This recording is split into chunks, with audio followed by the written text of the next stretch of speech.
Assalamualaikum warahmatullahi wabarakatuh. My name is Akil Zain bin Ramli, and today I will be showcasing my newly designed product, which is the multiple angle bisector ring holder, which was supervised by my lecturer, Professor Madhya TS Dr. Nurfazli Adumanan. So for this project, the goal was to modify and also improve upon the original design of the film holder that is used in dental radiography.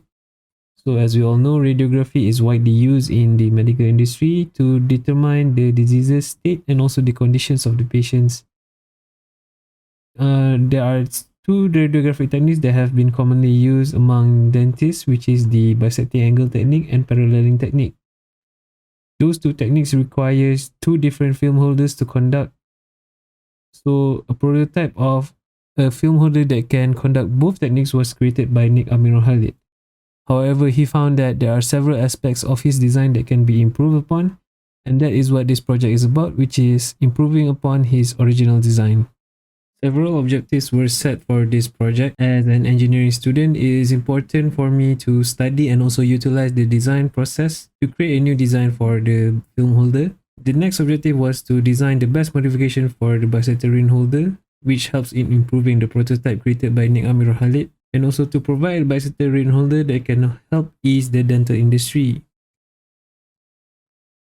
For this project, the methodology utilizes the engineering design principles, so you can see that there are several common engineering design steps, which is defining the problems, concept generation, embodiment design, detail design, product fabrication, design improvement, and data collection, and also incorporating anthropometric data for mouth cavity, which is data from previous researches on the size of the mouth cavity. So the data will be used in the design process, which helps in determining what is the maximum width and also maximum height for the film holder and bite bulb. This is the current designs for the film holder. On the left is the design used by medical practitioners currently. As you can see, the angle cannot be changed as easily and is also fixed for both the film holder and also the collimator. The design by Nick Amirul Khalid on the right allows the collimator and also the film holder to change angles, but it uses a pin lock method, so you can't change the angle as freely. You need to pull the pin and lock the angle at only a certain angle. This is the concept generated for this project.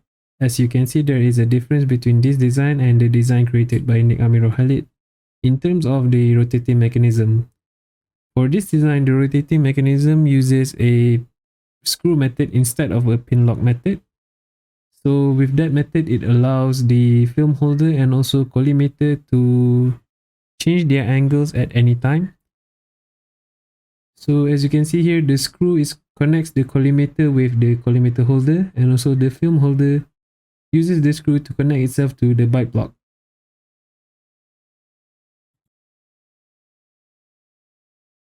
Now I will be showcasing the rotating mechanism that is used for this project. So as you can see here, this is the screw. So a T-shaped screw, it will slot into the film holder, which has a T-shaped slot. So from there, the screw helps connect the film holder to the bite block. So just press it in, and there you have it. You have the film holder and bite block, and it helps with changing the angles at any angle at any time easily.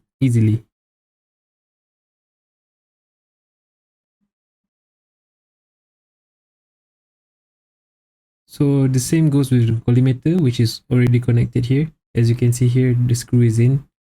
So you can see here, it changes angle at any time, at any angle, very easily.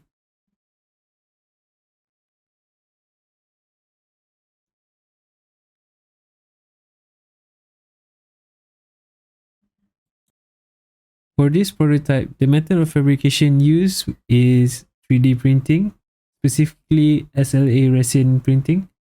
Compared to the regular 3D printer, which uses ABS material and PLA plastic, resin is a much more sturdy and strong material. It also helps in creating much more complex shapes, which is present in this design. The materials such as ABS material could not create the complex shapes, and even if it did, it would not be as accurate as the resin printer. With that ends my video presentation. On behalf of my supervisor and myself, thank you very much for watching. Assalamualaikum.